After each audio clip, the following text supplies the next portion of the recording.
나는 책 읽는 여자를 기다려왔어. 오랫동안, 아주 오랫동안. 돈을 좀 주세요. 왜 내가 당신에게 돈을 줘야 하죠? 돈이 필요해서요. 책을 읽는다고 해서 배가 고프지 않은 건 아니에요. 책은 절대 현실을 따라가지 못해요. 마음만 먹으면 얼마든지 비밀스러운 삶을 살 수 있어요.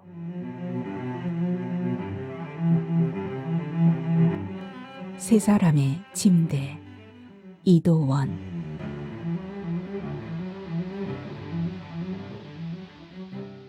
현관문을 열고 나온다.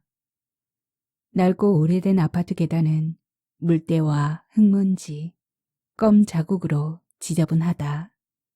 며칠 전 술 취한 사내가 지린 오줌의 흔적도 희미하게 남아있다. 화단 앞은 유치원 버스를 기다리는 아이들과 여자들로 소란스럽다. 비행기에 괴금이 날 때마다 여자들은 서로 약속이라도 한 듯 일제히 아이의 귀에 양손을 갖다 대곤 하였다. 아이들은 제 어미의 그런 행동에 익숙한 듯 키득키득 웃었다.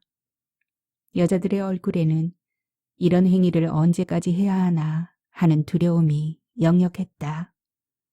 공항 주변에 사는 한 불임과 유산에 대한 두려움에서 벗어날 수 없다. 용케에 온전한 아이를 낳은 어미 또한 혹여 아이가 비행기의 굉음에 정력을 잃게 되지는 않을까 두려워하였다.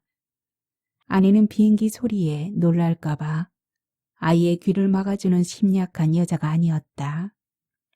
비행기의 운항 노선과 시간표를 줄줄이 꿰고 있는 것이 아내였다.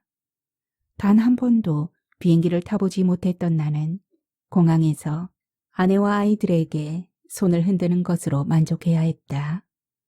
아내는 아파트만 남기고 자신이 장만한 상가 건물과 저가의 유산까지 처분하였다.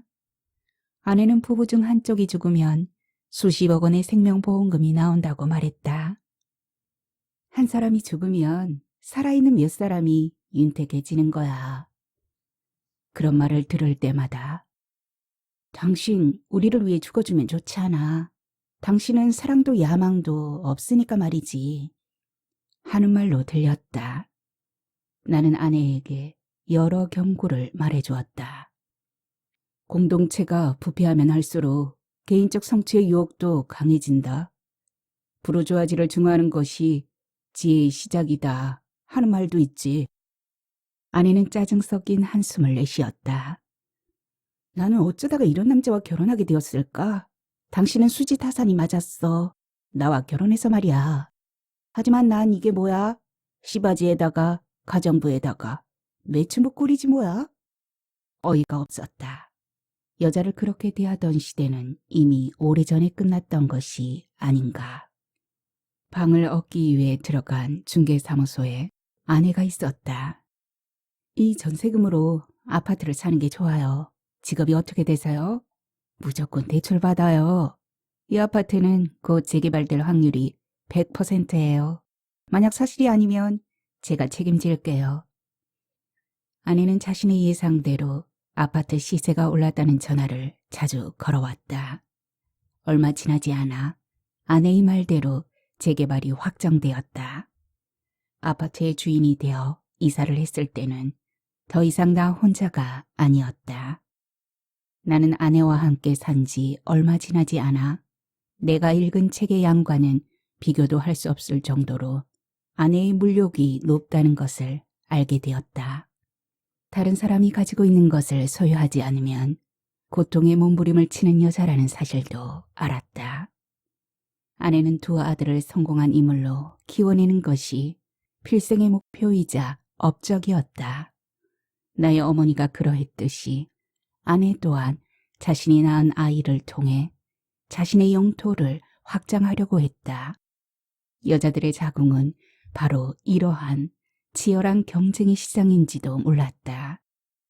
나는 낡은 차의 가속 페달을 힘껏 밟았다. 흐린 하늘이 잔뜩 내려와 있다.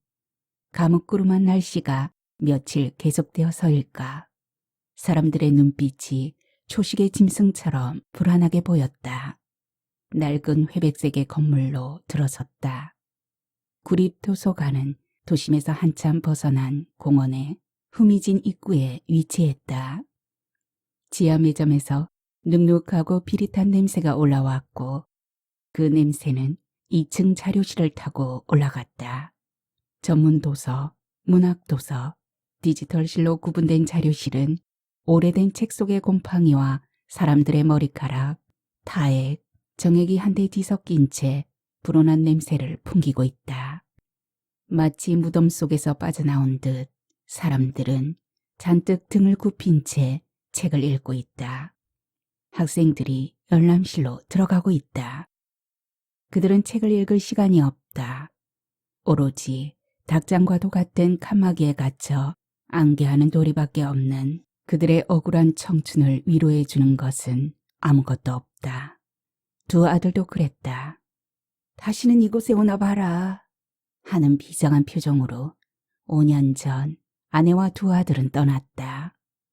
그들은 이별하는 혈육의 슬픔 대신 다가올 모험과 자유를 고대하는 개척자처럼 흥분을 감추지 못했다. 여기 이렇게 있다간 아버지처럼 재미없는 인생을 살게 될 것 같아요.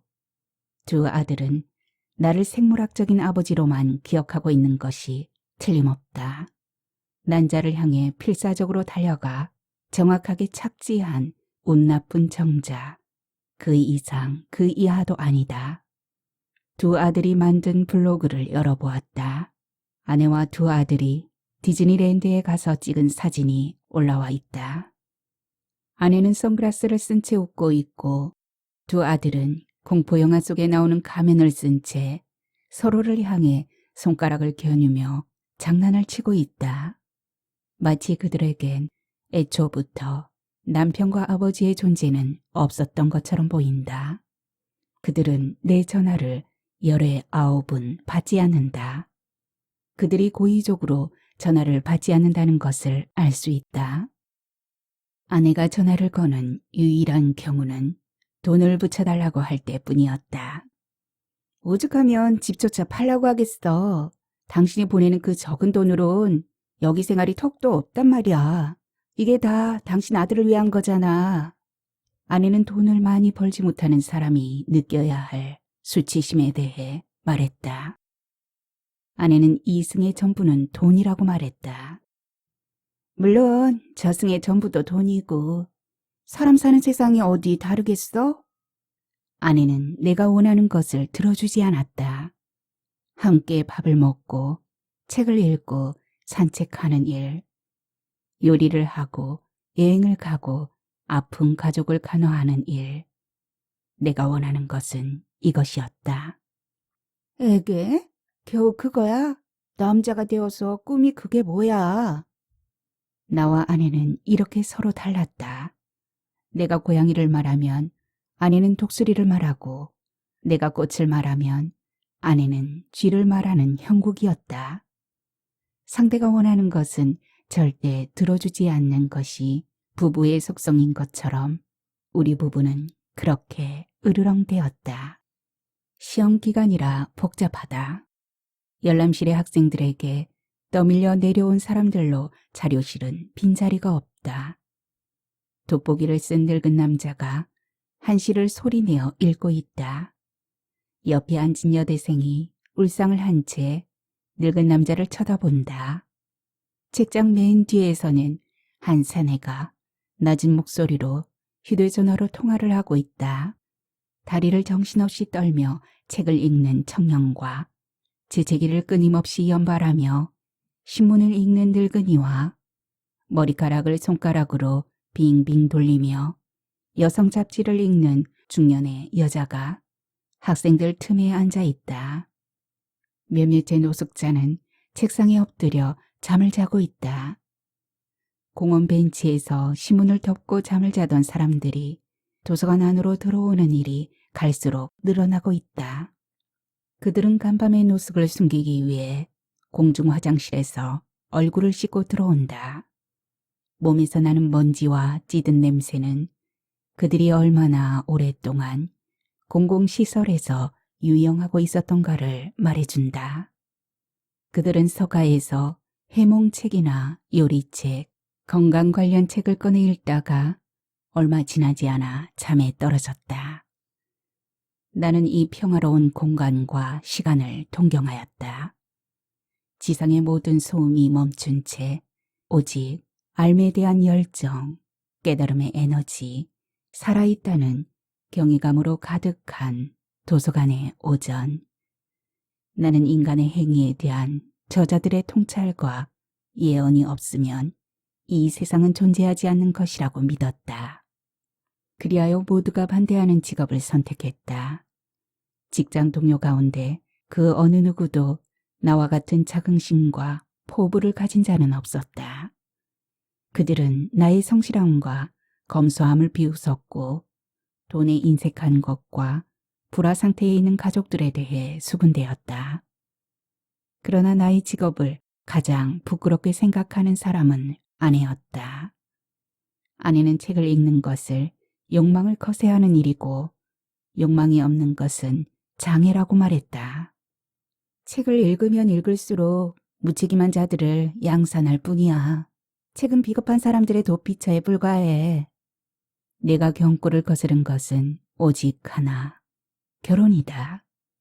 결혼을 경계하던 수많은 경고를 무시한 벌을 지금 톡톡히 받고 있는 것이다. 자료실 안을 둘러보았다. 책을 찢거나 몰래 가방 속에 넣고 나가는 사람이 있을까 싶어서이다. 도서관에는 기이한 행동을 하는 사람들이 많다. 같은 페이지를 계속 펼쳐놓은 채 뚫어지게 보는 사람, 연신 헛기침을 하며 주위를 두리번거리는 사람, 책갈피 속에 자신의 머리카락을 집어넣는 사람, 책에 침을 뱉거나 낙서를 하는 사람. 사서가 하는 일 중 가장 번거롭고 귀찮은 일이 바로 이런 사람들을 상대하는 일이다. 그러나 이것보다 더욱 끔찍한 것은 바로 책을 빌려가는 사람에게서 범죄의 냄새를 감지하는 것이다. 자살, 살인, 유기, 납치, 폭행, 감금 등 범죄에 관련된 책을 빌려가는 사람에게서는 불안한 징후가 느껴졌다. 범죄에 관련된 책을 대출한 사람은 대부분 책을 반납하지 않은 채로 연락을 끊었다. 책 속에서 정보와 영감을 얻은 그들 중 누군가는 완전 범죄를 꿈꾸며 범행을 저지르고 있을지도 모른다는 생각이 들었다. 공영 주차장에 차를 세운 뒤 테니스장을 지나 만남의 광장이라는 간판을 향해 걸어갔다. 비닐 휘장이 쳐진 매점 안으로 들어갔다. 희뿌연 김이 매점 안을 가득 메우고 있다. 늑수구레한 사내들 몇몇이 플라스틱 테이블에 앉아 가락국수와 소주를 마시고 있다. 자판기 커피를 뽑아 밖으로 나왔다. 공원 안을 걸었다. 중풍에 걸린 늙은 남자가 지팡이에 의지한 채 겨우 걸음을 떼며 걸어가고 있고 늙은 여자가 폐지를 쌓은 유모차를 끌고 갔다. 조각공원으로 들어섰다. 오래전에 죽은 향토 시인의 시가 새겨진 비석을 지날 때였다. 비명소리가 들렸다. 비석 뒤에서 한 사내가 여자를 때리고 있었다. 사내는 여자의 등에 마구 발길질을 하고 있다. 여자는 미동도 없이 웅크린 채 맞고 있다.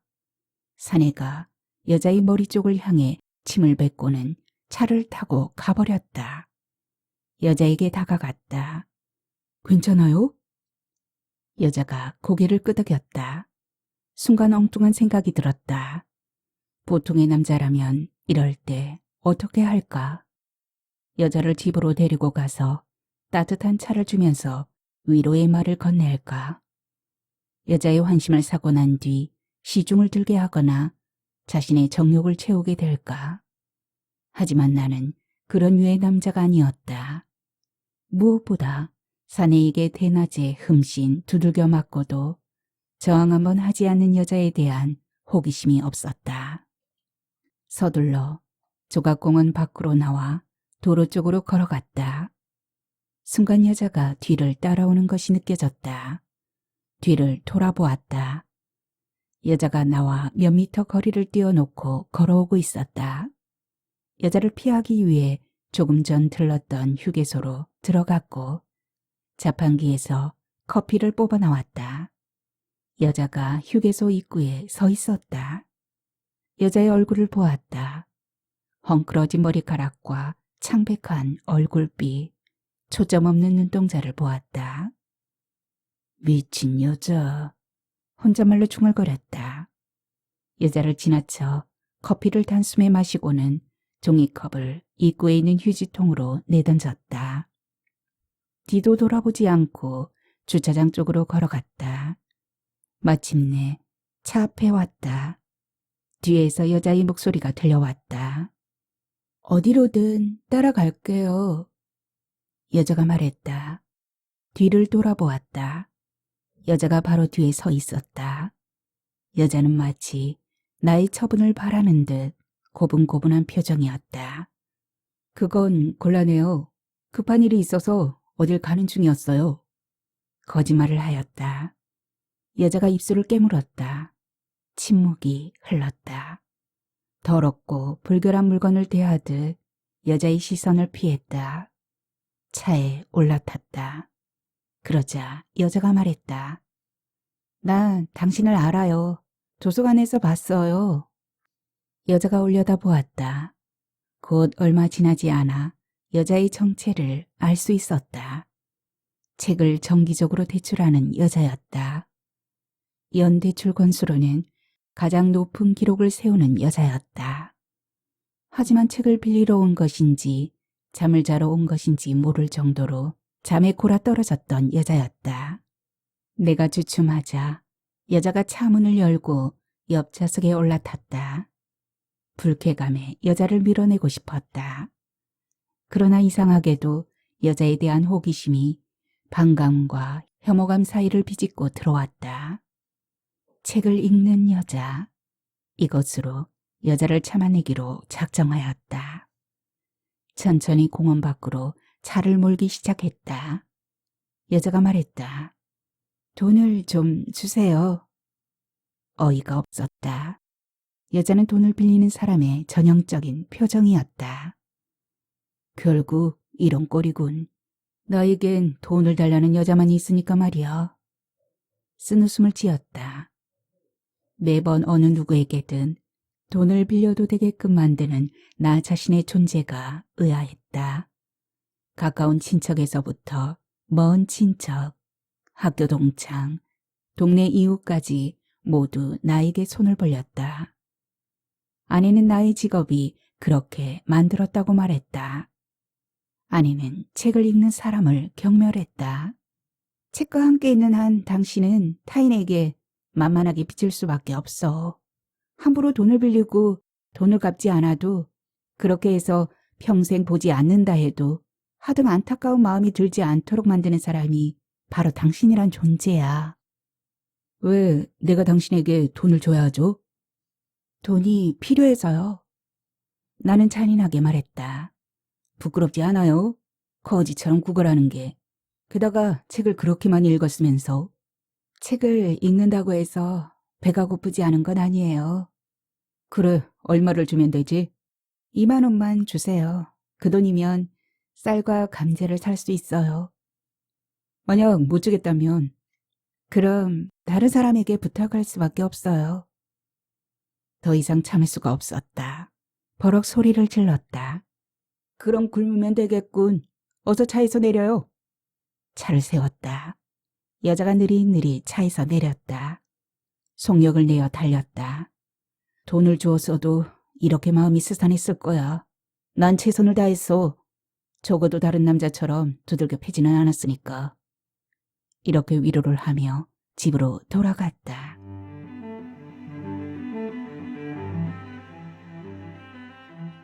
여자가 들어오고 있었다.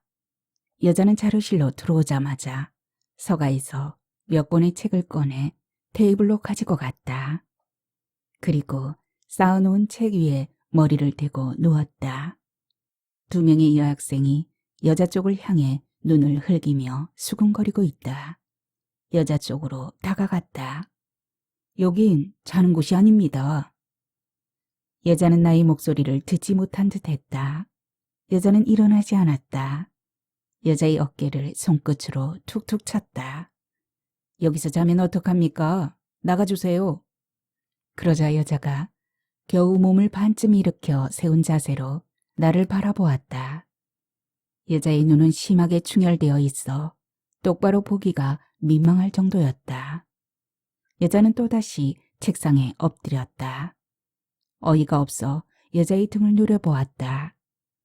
여자는 어제 있었던 일을 완전히 잊어버린 것일까? 아니면 잊어버린 채 하는 것일까? 다른 사람에게 피해를 주는 일입니다. 그러니 여기서 나가주세요. 그러자 엎드려 있던 여자가 고개를 들었다. 여자는 자리에서 일어나 책장을 향해 걸어갔다가 이윽고 내가 있는 쪽으로 다가왔다. 여자는 나에게 책 3권을 내밀었다. 여자가 말했다. 퇴근하고 난 뒤 시간이 날까요? 나는 당황했다. 옆자리의 봉사자가 이상한 눈으로 바라보는 게 느껴졌다. 차갑게 말했다. 책 반납일은 2주일 뒤입니다. 여자가 돌아섰다. 창문을 통해 아래를 내려다보았다. 여자는 내가 자신을 보는지 전혀 눈치를 채지 못한 채 도서관 입구에 낡은 벤치에 앉아 있었다. 새삼 여자가 기다리고 있다는 것이 부담스럽고 두려웠다. 지금이라도 늦지 않았다. 여자에게로 가서 당신이 무슨 말을 하든지 당신의 요구를 들어줄 수 없다 하고 말해야 한다. 하지만 몸이 따라주지 않았다. 퇴근 시간이 되자 나는 벤치로 향했다. 돈 좀 주세요. 여자가 말했다. 난 돈이 많은 사람이 아니야. 그리고 내가 돈을 주면 당신은 거지가 되는 거야. 당신은 나보다 돈이 많을 것 같고 없는 사람이 있는 사람에게 좀 나눠달라고 하는 게 뭐가 나빠요? 여자가 혐오스러웠다. 당신이 사내에게 두들겨 맞았을 때 알아차렸어야 했어. 그래요. 돈을 더 달라고 하면 남자들은 때려요. 여자가 말했다. 책을 읽는 여자라면 적어도 이런 식으로 사람을 대하진 않아. 하지만 우습게도 이 지경이 되어서도 책을 읽는 여자에 대한 호기심과 경외감을 버리고 싶지 않았다. 책 이야기를 해봐. 그럼 돈을 줄 수도 있어. 나는 담배를 물었다. 여자가 생각에 잠긴 채 나를 바라보았다. 조르바를 아세요? 여자가 말했다. 하마터면 담배를 떨어뜨릴 뻔하였다. 알지. 내가 닮고 싶은 인물 중에 하나지.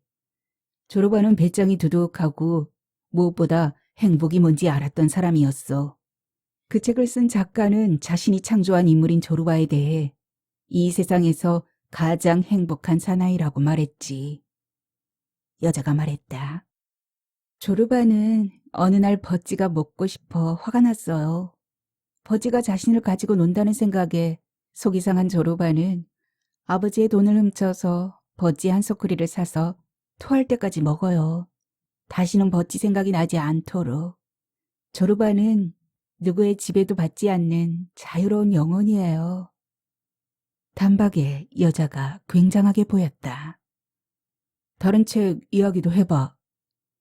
여자가 말했다. 그럼 돈을 더 많이 주세요. 나는 싱긋 미소를 지었다. 당신이 나를 웃게 만들었어. 그러니까 더 줄 수 있을지도 몰라. 여자가 말했다. 윌든이라는 책 중에 이런 대목이 있어요. 우리 모두가 알다시피 가난해서 삶이 힘겹다고 생각하는 사람들이 있다. 말하자면 이런 사람들은 때때로 숨조차 제대로 내쉬지 못한다. 이 책을 읽고 있는 독자들 중에도 실제로 자신이 먹은 저녁 식사비를 제대로 치르지 못하고 외투와 구두를 새로 사지도 못하면서 빌리거나 훔친 시간으로, 그러니까 채권자에게 1시간을 훔쳐 이 책을 여기까지 읽은 사람이 틀림없이 있을 것이다. 나는 이 대목이 좋아요. 더 해봐. 이게 다예요.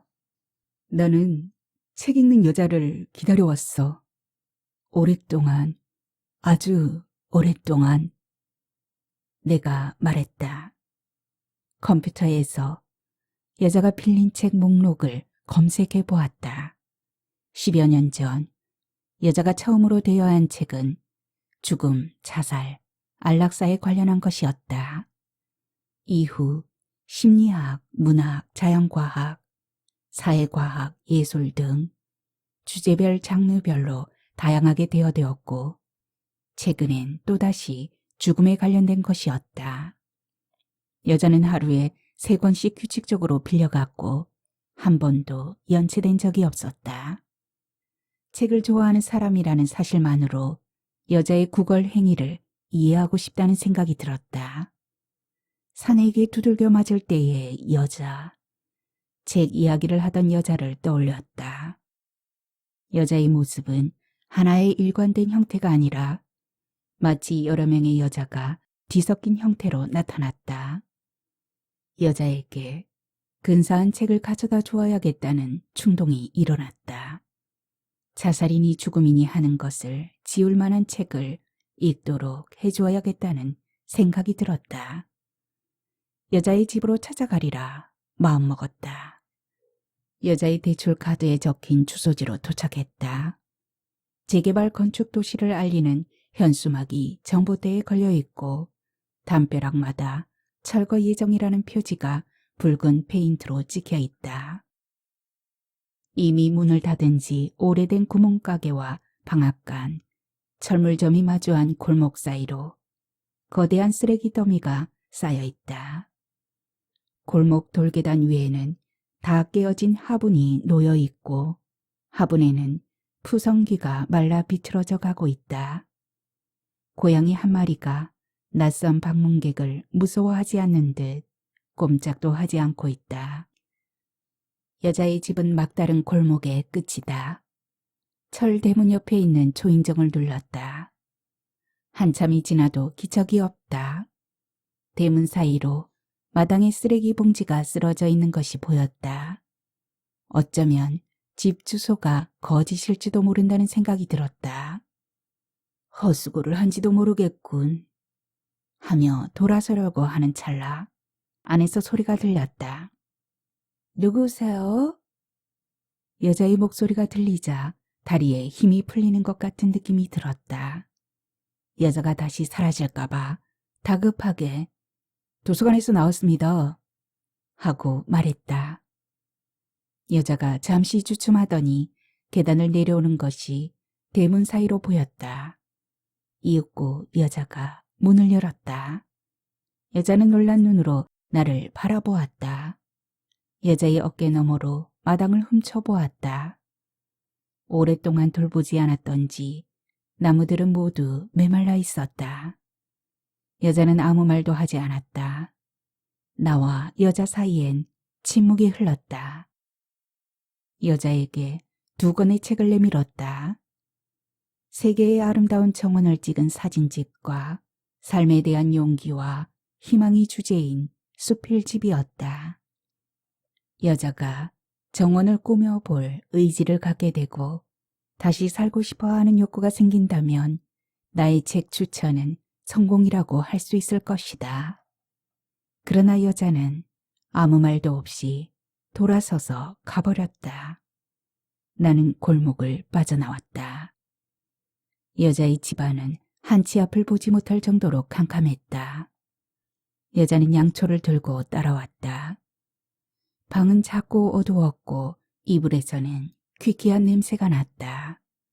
나는 불쾌한 자세로 앉아 있었다. 여자가 이불 속으로 들어왔다.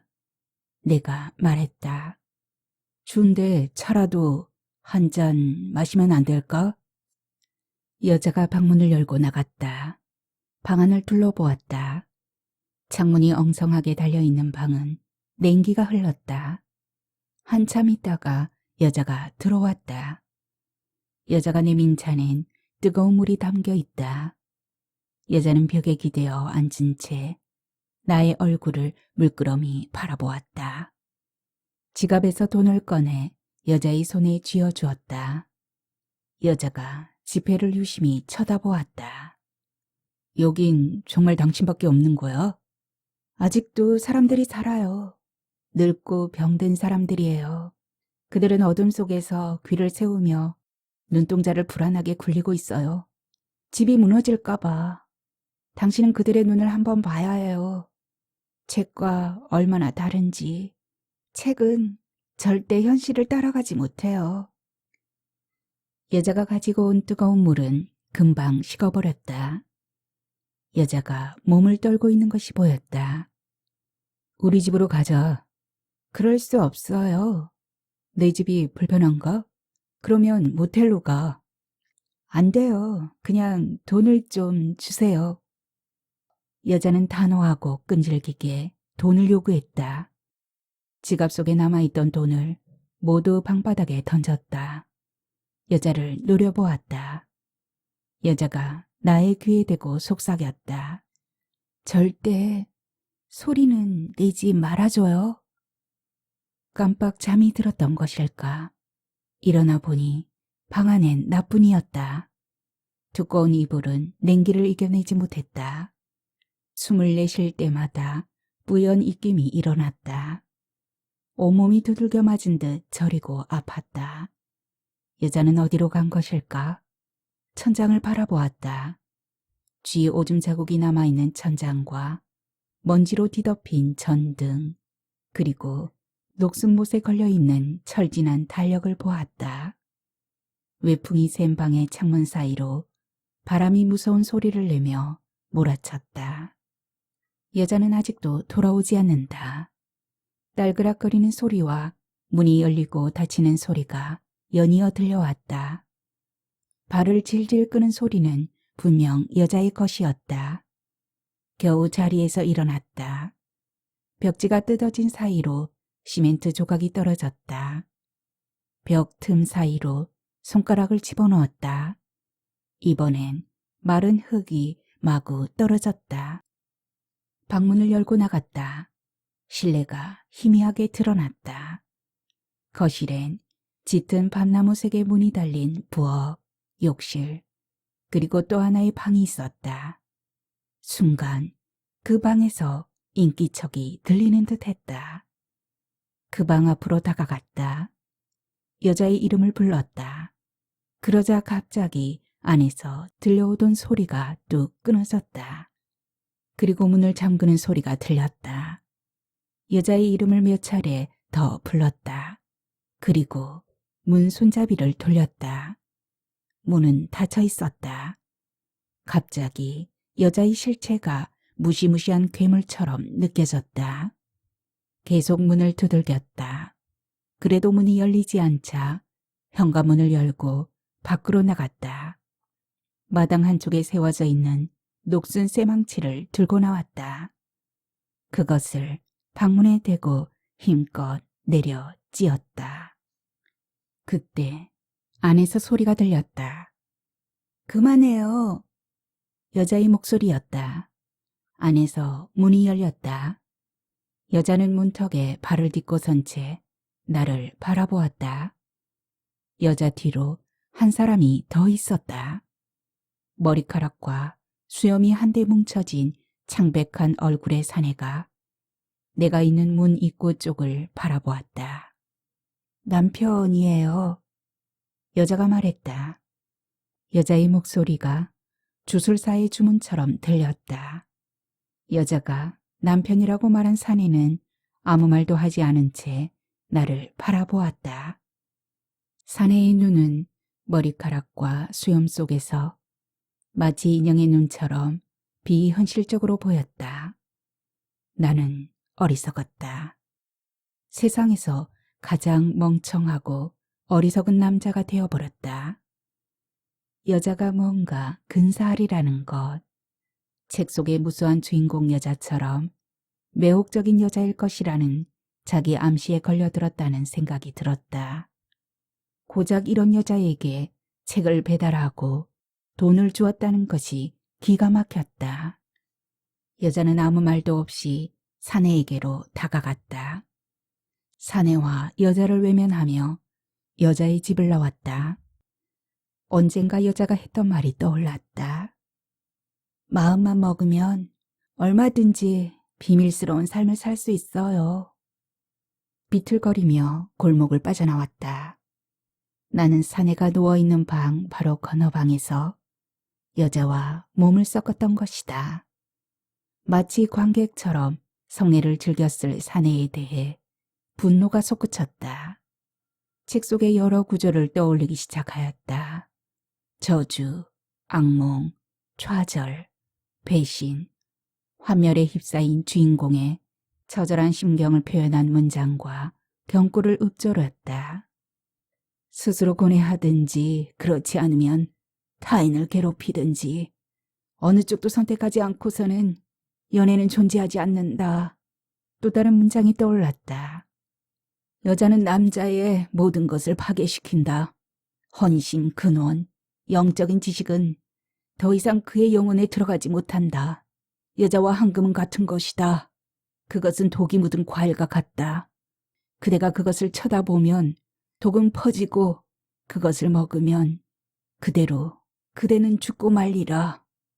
욕지기가 일어났다. 여자와 사내의 얼굴이 떠올랐다. 여자와 사내가 벌인 행위에 대해 생각했다. 그들 두 사람은 바로 나와 같은 얼간이를 상대로 한편의 사기극을 벌였는지도 모른다.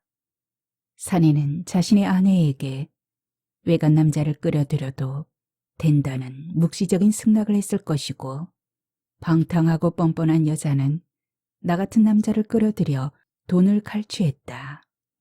그러면서 병든 남편을 보살피는 여자를 덮치기나 하는 파렴치한 놈으로 만들어버렸다.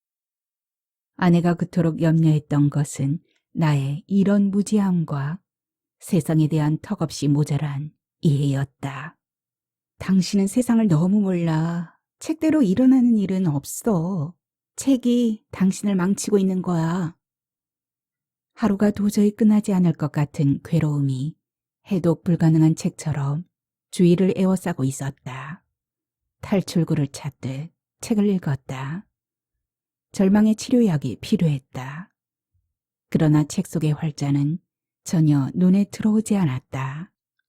한 페이지도 넘기지 못했다. 모든 것이 정지된 것 같았다. 나의 마음은 온통 여자의 집으로 향했다. 능멸의 현장을 재확인하는 고통이 따른다고 해도 진실과 만나고 싶었다. 여자의 집으로 가야만 하는 당위성을 계속 만들어갔다. 그러면서도 또다시 어둡고 더러운 골목을 갈 수밖에 없는 자신에 대한 자괴감이 일어났다. 진실이 당신을 불안하게 만들 것이다.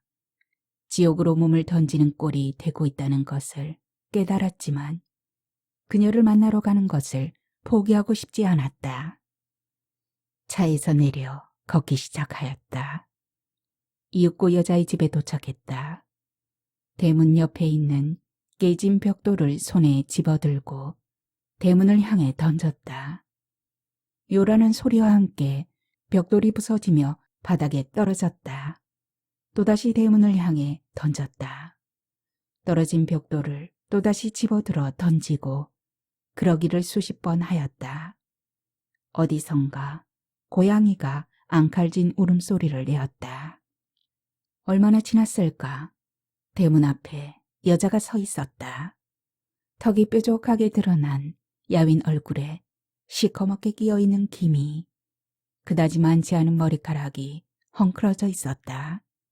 여자는 추운 날씨에도 불구하고 가쁜 숨을 몰아쉬며 연신 땀을 훔쳤다. 한참 동안 나와 여자는 서로를 바라보고 있었다. 그러다가 여자가 뒤돌아섰다. 여자가 계단을 올라 현관으로 들어갔다. 여자의 뒤를 따라 올라갔다. 여자가 작은 방으로 들어갔다.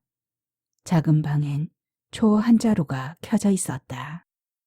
여자가 방바닥에 앉자 촛불이 흔들렸다. 여자가 옷을 벗었다. 나를 올려다 보았다. 여자의 축 늘어진 젖가슴이 촛농처럼 녹아내렸다. 여자의 뺨을 갈겼다. 여자가 바닥에 주저앉자 발을 들어 여자의 등을 밟았다. 여자는 미동도 하지 않았다. 여자가 벽 쪽으로 쓰러지며 쑥 늘어졌다. 미안합니다. 여자가 나지막한 소리로 말했다. 수치심에 얼굴이 달아올랐다. 잘 가세요. 여자가 다시 말했다. 생애 한 번도 느껴보지 못한 이상한 감정에 휩싸였다. 방문을 열고 마루로 나왔다. 마루를 횡단하듯 빠른 걸음으로 나왔다. 사내가 있던 방 쪽을 노려보았다. 그리고 마루를 횡단하여 현관 쪽으로 갔다. 현관문을 잡아당겼다. 그때였다. 사내의 방에서 말소리가 들려왔다. 이보시오. 잠깐만 좀 봅시다. 숨을 죽였다. 사내가 다시 말했다. 부탁합니다. 그러거나 말거나 문을 열고 나가면 되었다. 타락한 사람들에게서 빠져나와야 한다. 빈곤이 만든 퇴행의 늪에서 빠져나와야 한다. 그러나 빠져나오고 싶지 않다는 오기가 불쑥 일어났다. 천천히 그 방으로 다가갔다. 망치 자국이 어지럽게 찍혀있는 문의 손잡이를 잡았다. 깊은 숨을 내쉬며 방문을 열었다. 역한 냄새가 코를 찔렀다. 여전히 침대 위에 누워있는 사내가 내 쪽을 바라보고 있다. 가까이에서 본 사내의 얼굴은 아내를 방치한 뻔뻔하고 무책임한 남자의 얼굴이 아니었다. 살아있는 것이 미안하고 슬픈 그런 표정이었다. 순간 사내의 머리맡 쪽 벽에 붙어있는 노란 메모지를 발견하였다. 시인 장정일의 지하인간이라는 시였다. 쓸쓸하여도 오늘은 죽지 말자. 앞으로 살아야 할 많은 날들은 지금껏 살았던 날에 대한 말없는 찬사이므로. 나는 엉거주춤 서 있었다. 사내가 말했다. 혹시 담배가 있다면 한 대만 주십시오. 주머니를 뒤져 담배를 꺼냈다. 사내가 입술에 담배를 물었다. 라이터를 가져가 담배에 불을 댕겨주었다. 그리고 나 또한 담배를 피워 물었다. 방 안에 2개의 담배 연기가 피어올랐다. 침묵이 흘렀다. 나와 사내는 그저 담배만 피웠다. 사내가 말했다. 미안하지만 담배 한 개비만 더 주시면 안 될까요? 저 라이터도 주시면 고맙겠습니다. 나는 담배와 라이터를 건넸다. 사내는 그것을 손에 쥔 채 나를 응시하였다. 사내의 눈동자에 여자의 눈동자가 겹쳐져 있는 것이 보였다. 서둘러 집을 나왔다.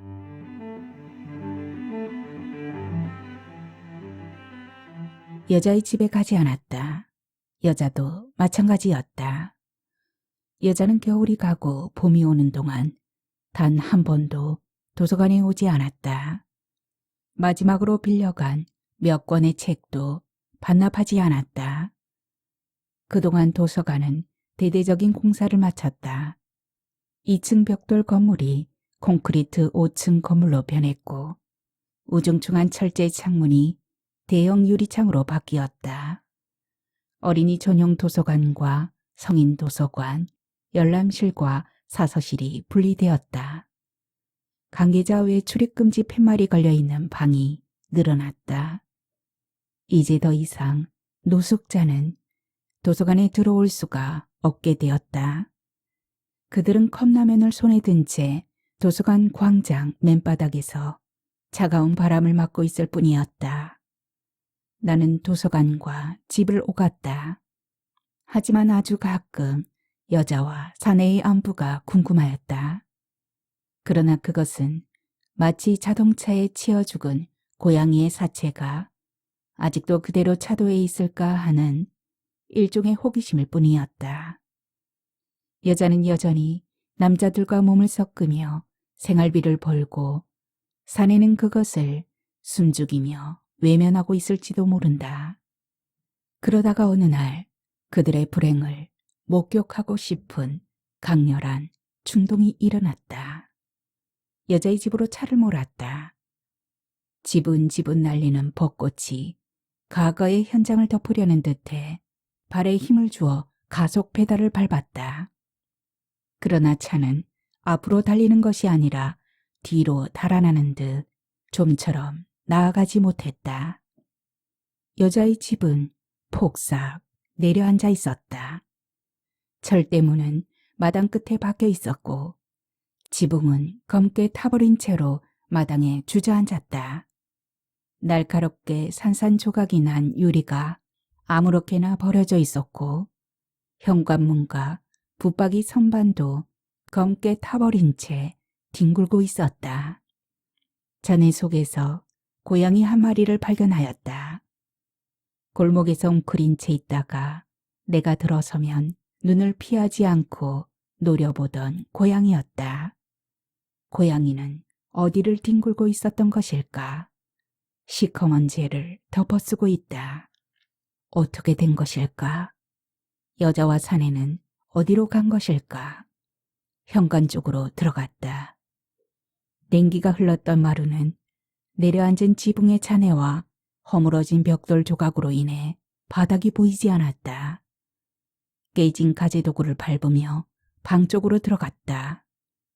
내가 도끼로 찍었던 문도, 여자가 딛고 서 있던 문지방도, 사내가 누웠던 철제 침대도, 장롱도, 책도, 시멘트 가루가 떨어지던 벽도 모두 흔적조차 없었다. 방 전체가 녹아버린 듯 아무것도 없었다. 이마에 땀을 훔치며 집을 나왔다. 조금 전 보았던 그 고양이가 웅크린 채 계단 끝에서 나를 올려다보았다. 전소되었어요. 부부의 시신이 나왔고요. 재개발 지역인데 아직도 철거가 되지 않았더군요. 화재의 원인이 될 만한 것도 딱히 없어서 부부의 부주의나 과실 정도로 정리했고요. 이건 여기 소관이 아니고 경찰 소관이거든요. 이상 더 말할 게 없네요. 주민센터의 공무원은 심드렁하면서도 한편으론 자신의 과실이 드러나면 어떡하지 하는 초조감이 역력한 목소리로 말했다. 순간 사내에게 건넸던 담배 한 개의 비와 라이터가 생각났다.